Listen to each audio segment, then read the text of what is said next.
মাথা কই? হ্যাঁ, মাথায় যে উপরে উপরে হাত দাও। হ্যাঁ, আচ্ছা কান কোনটা? নাক কোনটা? আচ্ছা জিভ কোনটা? আচ্ছা হাত কোনটা? আর পা কোনটা? আর পেট কোনটা?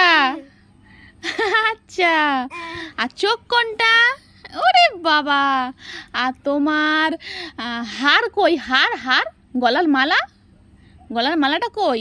ওরে গলার মালাটা এই তো দেখতে পাচ্ছ। আচ্ছা হাতে বালাটা আছে তো? ঠিক, বালাটা কই? বালাটা হাতে বালা কই? আছে? আচ্ছা আছে আছে, ঠিক আছে। আচ্ছা তোমার কান কোথায় বাবা? কান, কান ধরে টানো, কান ধরে টানো। ই আচ্ছা তোমার চেয়ার কোনটা? চেয়ার? ওরে এটা তোমার চেয়ার, এটা চেয়ার। আচ্ছা চেয়ারে বসে পড়ো, চেয়ারে বসে পড়ো, চেয়ার সোজা করো। হ্যাঁ বসে পড়ো, এবার বসে পড়ো। এই আবার উল্টে দিলে চেয়ারটা। ঠিক আছে টাটা করে দাও, টাটা করে দাও, টাটা।